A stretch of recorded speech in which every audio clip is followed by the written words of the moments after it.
지난주일에 우리가 사사기 강해를 시작했습니다. 사사기의 서론에 해당하는 1장 1절부터 3장 6절의 내용을 2장을 중심으로 해서 살펴보았습니다.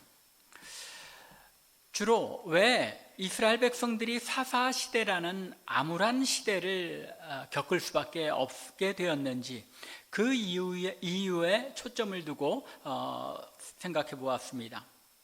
이스라엘 백성들이 암울한 시대를 살 수밖에 없게 된 이유는 그들이 역사, 곧 하나님께서 그들을 구원하시기 위해 베푸신 그 큰 은혜의 역사를 쉽게 잊었기 때문에 하나님의 진노를 불러일으키게 되었는데, 하나님을 경홀히 여기고 불순종하게 되었고, 급기야는 우상 숭배에 빠져서 하나님의 진노를 불러일으키게 되었기에 불행한 역사를 반복할 수밖에 없었다는 것, 그것이 사사기의 역사라는 것을 알게 되었습니다. 오늘은 첫 번째 사사인 온니엘을 살펴보게 되는데, 먼저 지난주에 시간상 다 다루지 못한 서론적인 내용들을 한두 가지 덧붙여 말씀드린 후에 온니엘, 첫 번째 사사인 온니엘을 생각해 보도록 하겠습니다. 지난 주일에 서론적으로 말씀드린 내용에 추가할 첫 번째 내용은 사사기 전체의 기록 목적입니다.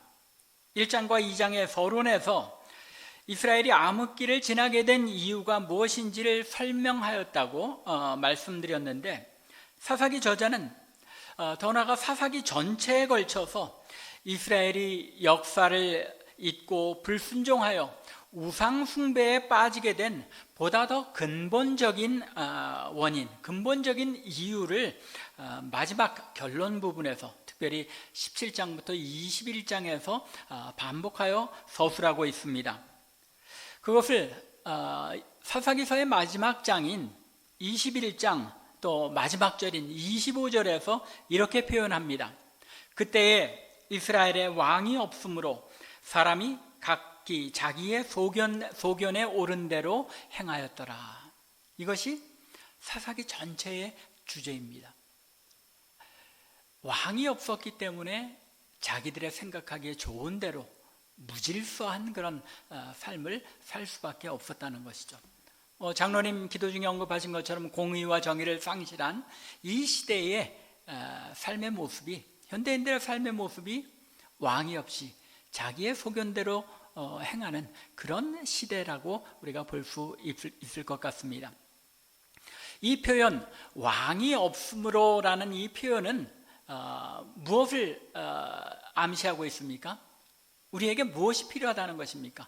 왕이 필요하다라는 그런 암시를 하고 있습니다. 즉, 이스라엘이 이제 무질서한 이 시대를 지나서 왕정 시대로 나아가야 한다는 것을 암시적으로 강조하고 있습니다. 그리고 또 한편으로는 그들이 왕이 없으므로 각기 자기의 소견대로 옳은 대로 행하였다는 것, 이것은 그들이 자신들의 왕이신 누구를, 여호와 하나님을 저들의 삶 속에서 밀어내고 자신이 왕이 되는 그런 삶을 살았다는 것이죠. 자기 소견에 옳은 대로 행하는 세상이 되었기 때문에 이런 참혹한 시대를 살 수밖에 없었다는 사실을 이 사사기 전체에 걸쳐서 말씀하고 있는 것입니다. 즉, 사사기는 여호와 하나님을 왕으로 섬기는 삶에서 떠나게 될 때에 얼마나 비극적인 삶을 살 수밖에 없게 되는지를 강조하며 보여주고 있다는 것입니다. 사사기 강해를 시작하면서 또 한 가지 서론적으로 언급해야 할 내용은, 사사기에 몇 명의 사사가 언급되고 있습니까? 12명의 사사가 언급되고 있는데, 그 가운데서도 우리가 대사사, 소사사 6명씩을 이렇게 나누기도 하죠. 그런데 이 사사들은 각기 12지파를 대표하고 있다는 점입니다. 비록 사사 삼갈이나 또 몇몇 다른 사사들은 그들이 어떤 지파 출신인지 분명하지 않은 경우도 있기는 합니다. 하지만 이 사사기 저자의 의도는 대략 12지파에서 한 사람씩 사사를 배출한 것으로 의도하고 있다는 것입니다. 그렇게 함으로써 이스라엘 온 지파가, 온 이스라엘이 사사를 통해서, 하나님께서 보내신 사사를 통해서 구원을 얻었다라는 것을 강조하기를 원했다는 것입니다. 따라서 12사사들이 다스린 그 기간이 이제 보통 300년 남짓되는 것으로 보고 있는데, 12명의 사사가 300년 동안에 활동했다는 것은 시간적으로 볼 때에 이 사사들이 한 사람이 가고 또 다른 사람이 그 다음에 오고 그런 식으로 차례대로 12사사가 통치하였다기보다는 서로 중복되는 그런 사사들이 있었다는 것입니다. 각 사사가 각기 자기의 지파를 중심으로 한 그 지역을 다스리면서 이방 민족의 또 가나안 족속들의 그런 다스림에 싸워서 이겨나가는 그런 통치를 하고 있었다는 것입니다. 그렇게 여러분들이 이 사사기를 읽을 때에 12사사가 시간적으로 한 사람 한 사람 시간 순서대로 그렇게 사역한 것을 기록하고 있다라고 생각해서는 안 된다는 것입니다. 어떤 경우에는 이 온니엘과 비슷한 시기에 우리가 뒤에 나온다고 생각하는 그런 사사가 활동하게 되는 그런 경우들도 있는 것입니다. 또한 각 사사들의 사역마다 사사기 사이클이라는 것이 나타나는 것을 볼 수 있습니다. 사사기 2장 15절부터 19절에 언급된 내용인데, 오늘 본문인 7절부터 이 9절에서 더 명확하게 언급하고 있는 것을 볼 수 있습니다. 7절을 보면 이스라엘 자손이 여호와를 잊어버리고 우상 곧 바알과 아세라를 섬기며 악을 행하였다고 지적합니다. 그 결과 8절에 나타나는 것처럼 여호와께서 이스라엘에게 진노하셨고 이방 민족을 보내어 저들이 이스라엘 자손들을 압제하고 또 이스라엘 백성들은 그들을 섬길 수밖에 없는 그런 상황으로 떨어지게 하십니다. 그러자 9절에 언급된 것처럼 이스라엘 자손들이 이 이방 민족들의 압제에 못 이겨서 여호와 하나님께 부르짖습니다. 그러면 그때 여호와께서 이스라엘의 한 구원자, 즉 사사를 보내어 구원하신다는 것입니다. 그렇지만 11절과 12절에 분명하게 언급된 것처럼 사사가 죽고 나면 이스라엘 백성들이 다시 또 여호와의 목전에 악을 행하게 된, 그래서 하나님께서 저들을 또 다른 이방 민족의 지배 아래 떨어지게 하시고 저들로 하여금 하나님 앞에 부르짖을 수밖에 없게 하시는 이런 사이클이 계속 반복된다는 것입니다. 모든 사사들의 사역에 이 사사기 사이클의 네 가지 요소들이 한결같이 완벽하게 나타나는 것은 아닙니다. 하지만 대략적으로 이런 내용들이 사사들의 그런 사역 속에 반복해서 나타나는 것을 사사기 전체에서 볼 수 있습니다. 이러한 서론적인 요소들을 염두에 두고 오늘 첫 번째 사사인 온니엘의 사역을 살펴보는 가운데 하나님의 은혜가 우리가 이전에 깨닫지 못했던 그런 하나님의 은혜를 우리가 누릴 수 있기를 바랍니다.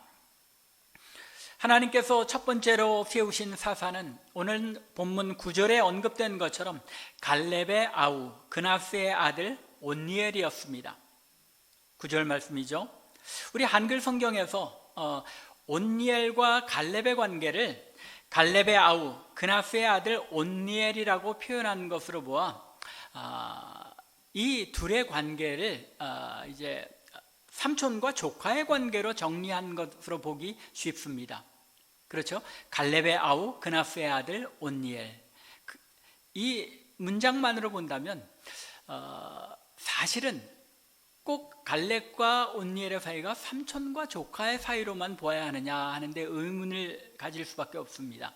왜냐하면 갈렙의 아우가 온니엘, 그나스의 아들인 온니엘을 가리키는 것일 수도 있기 때문입니다.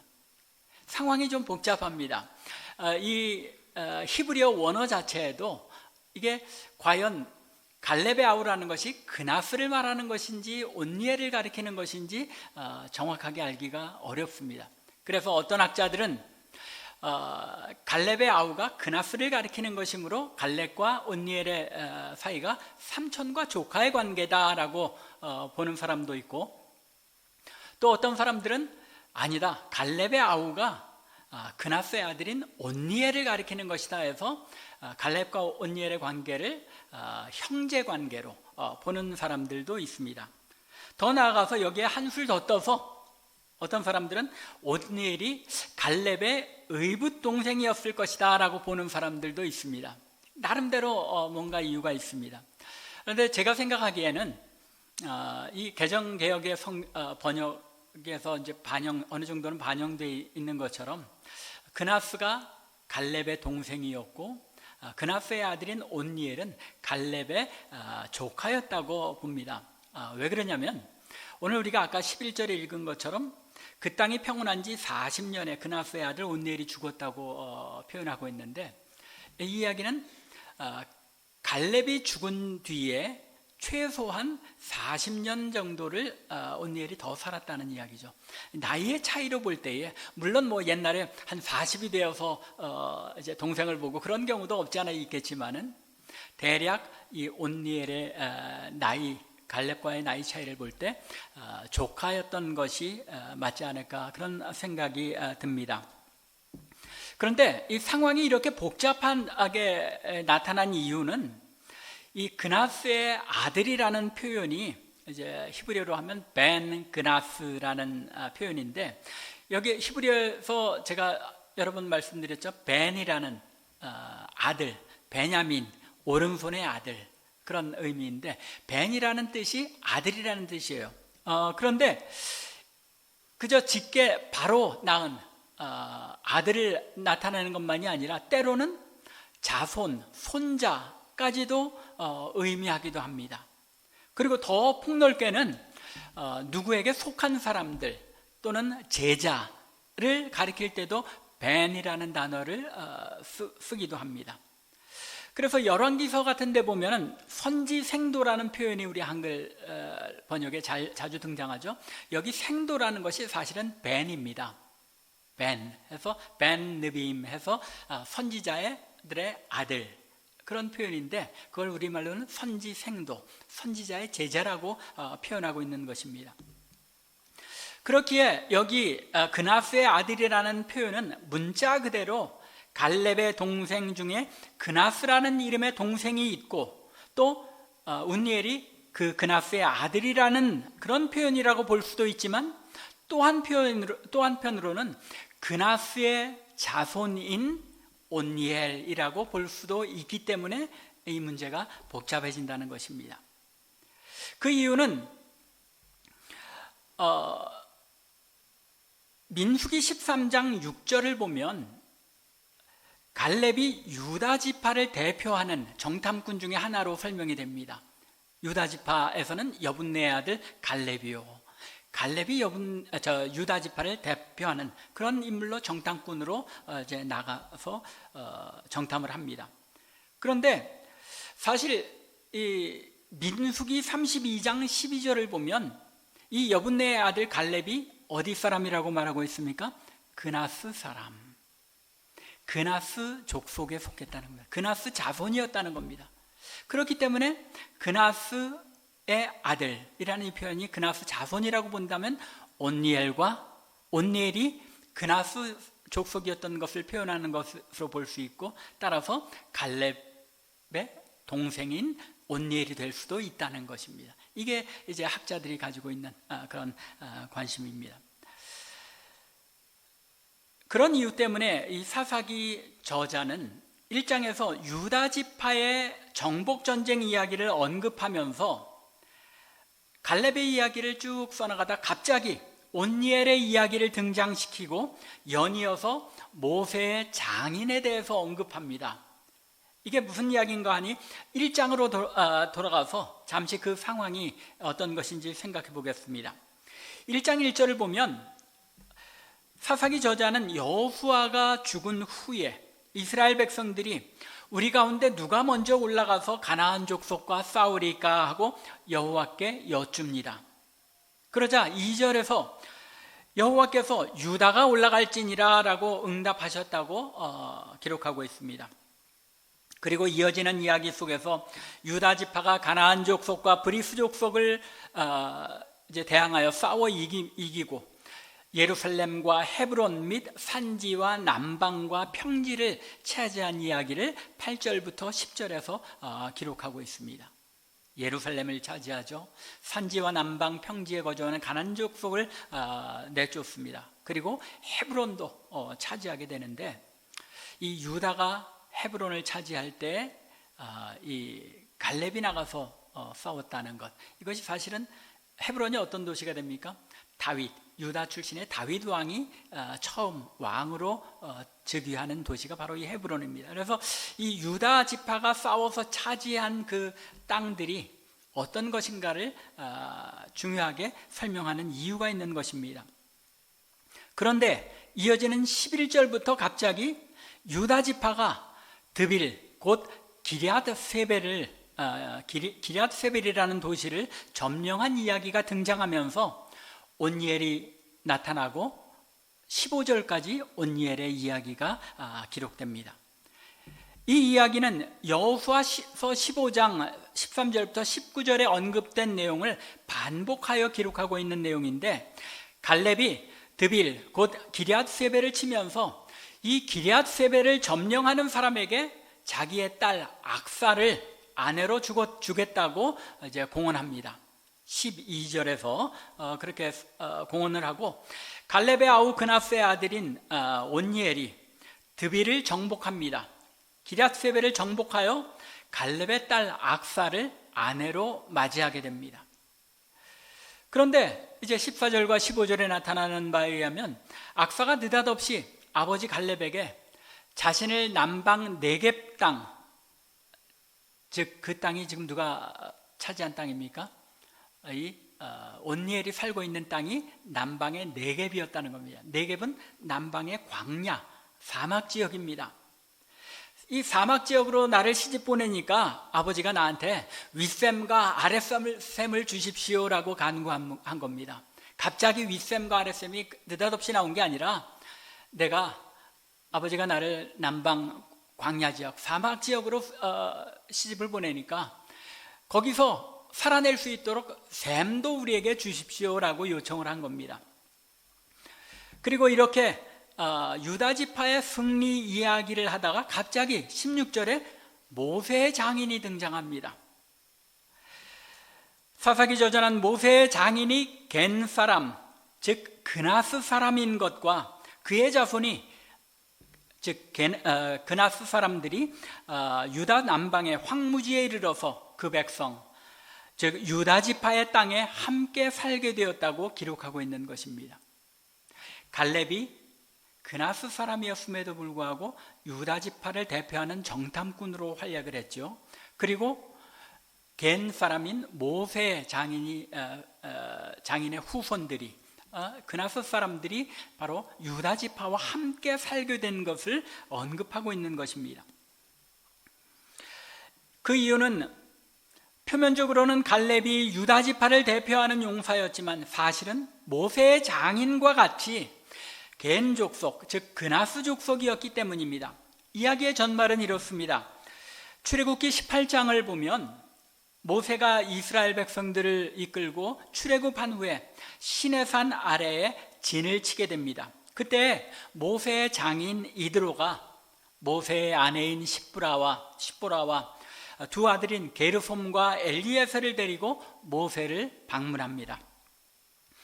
그리고 민수기 10장을 보면 나중에 성막을 완성한 후에 시내 광야를 떠나서 출발하게 될 때에 모세가 자신의 장인과 처남에게 함께 동행하며 그들의 안내자가 되어달라고 청합니다. 하지만 그 모세의 처남인 호밥은 자신의 고향으로 돌아가겠다고 이제 말합니다. 30절에 보면 호밥이 그에게 이르되 나는 가지 아니하고 내 고향 내 친족에게로 돌아가리라 라고 이야기한 것입니다. 하지만 조금 전 읽은 사사기 1장 16절에 비추어 볼 때에 이드로의 자손과 겐 족속의 일부가 이스라엘과 함께 광야길에 동행하면서 그들의 안내자가 되었다는 것을 볼 수 있습니다. 그리고 그 가운데 누가 속한 것입니까? 갈렙과 갈렙의 동생인 그나스의 가족들이 그들과 함께 동행했다는 것을 우리가 이 출애굽기와 민수기의 문맥을 통해서 알 수 있는 것입니다. 이렇게 겐 족속의 일부가 유다 지파에 섞여서 동행하게 되었고, 광야에서 정탐꾼을 보낼 때 갈렙이 유다 지파를 대표하여 정탐꾼으로 나서게 되었고, 유다 지파를 대표하는 용사가 되어서 후일에 여호수아와 함께 정복 전쟁을 치르게 된 것입니다. 따라서 정황상으로 볼 때에 나이 든 갈렙, 정복 전쟁을 할 때 갈렙의 나이가 몇 살이었습니까? 내가 80이나 되었어도 이렇게 정정하다라고 갈렙이 나섰잖아요. 그렇게 나이 든 갈렙 옆에 그를 수종하면서 같이 전쟁을 치렀던 장수가 누구인 겁니까? 온니엘이었던 겁니다. 이러한 이유 때문에 사사기 저자가 1장에서 유다의 정복 이야기를 기록하면서 온니엘의 이야기를 그 안에 덧붙여서 기록한 것입니다. 그러면서 겐 사람인 모세의 장인 이드로의 자손들이 유다 황무지 네겝 지역에 거주한 이야기를 언급하고 있는 것입니다. 이러한 배경에 대해서 여러분들이 이해할 때 여러분들은 오늘 본문에 나타난 사사 온니엘의 이야기를 더 정확하게 이해를 할 수 있습니다. 이런 온니엘이 유다 지파를 대표하여 이스라엘의 첫 번째 사사가 된 것입니다. 갈렙처럼 겐 족속, 그나스 족속인 온니엘이 유다 지파를 대표하여 이 첫 번째 사사가 된 것입니다. 사사기에 보면 사사를 오늘 9절에서도 나타난 것처럼 구원자라고 표현하기도 하는데, 유다 지파를 대표하는 구원자가 사실은 겐 족속 출신이었다는 사실은 매우 의미 깊고 상징적인 그런 이야기입니다. 구약 성경에서 첫 번째, 첫 열매, 첫 소사는 매우 중요한 의미를 지니고 있습니다. 율법에서도 분명하게 하나님께서 사람이나 짐승이나 식물이나 첫 번째 것은 모두 다 내 것이다 라고 하나님의 소유를 주장하기도 하셨습니다. 하지만 신약을 보면 사도 바울이 고린도전서 15장 20절에서 예수님의 부활을 가리켜서 잠자는 자들의 첫 열매가 되었다고 표현한 데서 알 수 있는 것처럼, 첫 번째라는 것은 이어지는 나머지 모든 두 번째, 세 번째, 나머지 모두가 어떤 모습이 될 것인지에 대한 모형이기 때문에 이 첫 번째 사사인 온니엘이 겐 족속 출신이었다는 것은 상당한 의미를 지니게 되는 것입니다. 첫 번째 사사인 온니엘의 모습은 말하자면 어떤 의미를 지니는 것입니까? 이어지는 나머지 11명의 사사들이 어떤 모습의 인물일지를 보여주고 있는 것입니다. 그러면 하나님께서 세우신 이스라엘의 첫 번째 사사가 유다 지파에서 나오기는 하지만 그의 출신이 유다 지파에서는 방개라고 할 수 있는 겐 족속 출신이라는 사실을 사사기 저자가 왜 여기에 암시적으로 드러내고 있는 것일까요? 그것은 첫 번째, 사사 온니엘이 흠이 있는 인물이라는 것을 암시적으로 나타냄으로써 온니엘 이후에 이어지는 사사들이 어떤 인물일지를 예상하게 하기 위한 것입니다. 대략적으로만 살펴보아도 에훗, 왼손잡이 사사죠. 이 고대 이스라엘에서는 왼손잡이는 장애인으로 취급되던 시절입니다. 또 드보라는 사실은 인구조사에서는 숫자조차 세지 않는 여자입니다. 기드온은 어떤 인물이었습니까? 겁쟁이라서 포도즙 짜는 틀에서 곡식을 이제 추수할 정도로 겁이 많은 인물이었습니다. 입다는 또 어떻습니까? 기생의 아들이었죠. 삼손은 청소년 시절부터 사창가를 드나들던 인물이었습니다. 사사들은 하나같이 흠결이 있어서 이스라엘 사람들 율법에 따르면 인정받기 힘든 인물들이었다는 것입니다. 하나님께서는 사사기 저자를 통하여 이스라엘을 구원해낸 사사들이 하나같이 이렇게 흠결이 있고 부족한 사람들인 것을 드러내심으로써 이스라엘의 구원이 사람의 손에 달린 것이 아니라 바로 하나님께 있는 것이고 이스라엘의 구원은 하나님의 은혜로만 이루어지는 것임을 이 사사기를 통해서, 특별히 온니엘의 이야기를 통해서 드러내고 있다는 것입니다. 온니엘이 겐 족속 출신인 흠결 있는 사람인 것을 암시적으로 드러낸 이유가 바로 여기에 있는 것입니다. 그런데 온니엘이 겐 족속 출신인 것을 드러낸 데는 또 하나의 이유가 있습니다. 그 이유는 9절에서 이미 말씀드린 것처럼 온니엘을 한 구원자라고 표현한 데서 잘 나타나고 있습니다. 이 표현을 통하여 사사기 저자는 온니엘이 장차 오실 구원자이신, 참 구원자이신 예수 그리스도를 미리 보여주는 인물로 묘사하고 있다는 것입니다. 온니엘이 장차 오실 참 구원자이신 예수 그리스도를 상징하는 인물이라는 점은 오늘 본문에 언급된 몇몇 사실에서 분명하게 나타납니다. 그 첫 번째 사실은 이미 말씀드린 것처럼 온니엘이 불완전한 유대인으로서의 족보를 가지고 있었다는 것입니다. 온니엘이 겐 족속 출신으로 유대지파의 일원이 된 사람인 것처럼 예수님 역시 그 족보를 보면 이방 여인들을 통하여 이어진 유대지파의 후손이라는 것입니다. 지난 성탄절 때 마태복음의 족보를 제가 이미 말씀드렸죠. 예수 그리스도의 족보에는 여러분들이 알고 계신 것처럼 다말, 라합, 룻, 그리고 밧세바, 이렇게 4명이나 되는 이방 여인들이 언급되어 있습니다.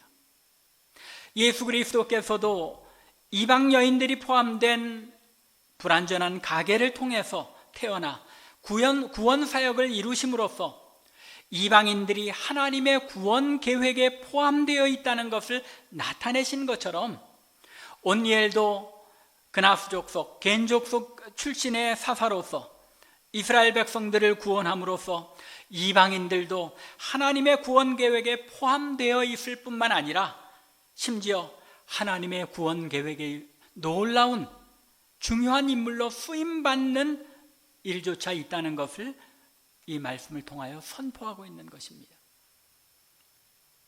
그 하나님의 은혜, 이방인들까지 구원의 계획에 포함하신 그 하나님의 은혜가 오늘날 여러분들과 제가 하나님의 놀라운 구원을 체험하게 한 귀한 은혜라는 것입니다. 두 번째는 온니엘이 대적한 인물의 이름이 예수 그리스도를 떠올리게 합니다. 8절과 10절에 나타난 것처럼 온니엘이 대적하여 싸워 물리쳐야 했던 인물은 메소포타미아의 왕 구산 리사다임이었습니다. 이 이름에 리사다임이라는 그 뜻을 히브리어로 해석해 보면 이중으로 악한, 더블 이블, 따라서 이중으로 혹은 2배로 악한 메소포타미아의 왕 구산이라는 뜻입니다. 사실 메소포타미아 지역은 사사시대에는 이스라엘에 큰 위협이 되지 않았었습니다. 나중에 이 메소포타미아 지역이 유대인에게 큰 위협이 된 것은 언제입니까? 여기에서 아시리아가 나와서 북이스라엘을 멸망시켰고 또 그 후에는 바벨론이 나와서 남왕국 유다를 멸망시킵니다. 사사기의 저자가 이 메소포타미아의 왕을 구산 리사다임, 즉 이중으로 악한 구산이라는 이름을 붙인 데에는 후일에 아시리아와 바벨론을 가리키는 이런 상징적인 의미가 담겨 있다는 것입니다. 이런 대적들, 이스라엘 남왕국과 북왕국을 완전히 멸망시키는 이런 엄청난 대적으로부터, 이중의 대적으로부터 이스라엘을 구원해낸 사사가 바로 온니엘이라는 것입니다. 그런데 온니엘처럼 하나님의 백성들을 완전히 멸망시키려는 대적을 이기고 당신의 백성을 구원해내신 분이 누구라는 것입니까?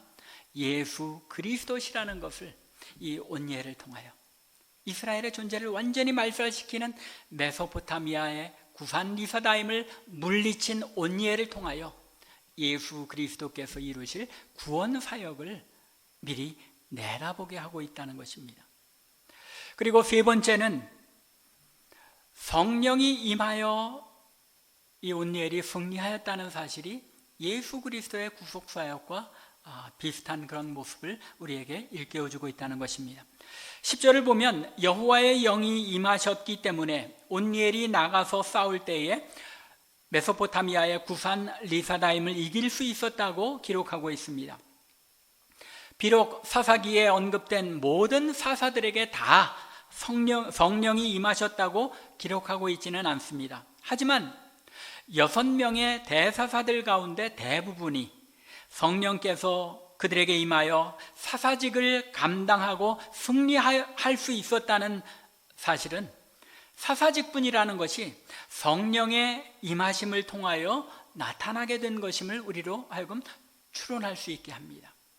특별히 온니엘의 경우에 여호수아서 15장과 앞서 언급한 사사기 1장에 나타난 바와 같이 온니엘은 이전에도 유다 지파의 장수였습니다. 가나안 땅을 점령하는 전쟁에서도 훌륭하게 무공을 쌓았던 인물입니다. 하지만 그때에는 이 온니엘을 가리켜 사사라고 부르지를 않았습니다. 언제 사사라고 불렸다고 오늘 본문이 말씀합니까? 성령께서 그에게 임하셔서 그가 구산 리사다임을 이기면서 사사로 이제 또 구원자로서의 사명을 감당한 것을 우리가 알 수 있습니다. 이러한 사실은 예수께서도 세례 요한에게 세례를 받으실 때에 성령께서 예수 그리스도 위에 임하심으로써 본격적으로 공생애를 시작하시고 구원 사역을 감당하시며 참 구원자가 되신 것을 우리가 신약을 통해서 알 수 있습니다. 즉 온니엘에게 성령이 임하여 하나님의 백성들을 구원하신 그 사역을 통하여 성령께서 임하신 예수 그리스도께서 우리를 구원하시는 구속 사역을 이루셨다는 것을 이 사사기의 저자가 미리 그 구원의 비밀을, 구속의 비밀을 알려주고 있다는 것입니다. 이런 모든 사실들은 온니엘 이후에 등장하는 모든 사사들의 전형이며 동시에 참 구원자이며 참 사사이신 예수 그리스도를 통하여 당신의 백성들을 구원하시는 하나님의 구원 계획을 미리 보여주기 위하여 사사기 저자가 첫 번째 사사로 온니엘을 내세운 것임을 알 수 있습니다. 솔직하게 여러분들에게 말씀드리자면 첫 번째 사사인 온니엘을 제가 이 강해에서 다뤄야 되나 말아야 되나 참 고민을 많이 했습니다. 어떤 사사들은 한 줄 두 줄만 기록되어 있지만 온니엘도 얼핏 보기에는 길게 언급할 만한 그런 사역이 드러나 있지 않기 때문입니다. 그러나 여러 서적들을 보면서 묵상하면서 연구하는 가운데 첫 번째 사사인 이 온니엘을 첫 번째 사사로 등장시킨 데 이유가 있는 것이구나 하는 것을 깨닫게 되었습니다. 첫 번째 사사 온니엘의 사역 이야기는 단순히 사사시대에 활약하였던 12명의 지도자들 가운데 한 사람의 이야기가 아니라는 것입니다. 오히려 12명의 사사들의 사역을 집약적으로 대표하여 보여주는 이야기가 바로 온니엘의 사역의 이야기인 것입니다. 사사 온니엘의 이야기는 그 이후에 등장하여 이스라엘을 구원하시는 하나님의 도구로 사용될 사사들이 어떤 모습의 인물들이며 어떤 방식으로 하나님의 백성들을 구원하게 될지를 보여주는 전형이 되는, 모범이 되는 사사의 사역 이야기인 것입니다.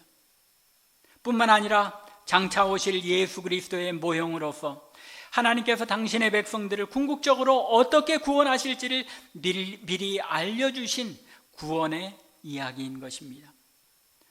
더욱이 하나님의 성령이 임하실 때 흠결투성이었던 인물들을 어떻게 놀라운 하나님의 일을 그들을 통하여 어떻게 하나님의 놀라운 일들을 이루셨는지를 보여줌으로써 오늘날 성령 시대를 살아가는 하나님의 백성들이 어떻게 이 땅에서의 영적 싸움에 승리하게 될 것인지를 미리 알려주고 있는 것입니다.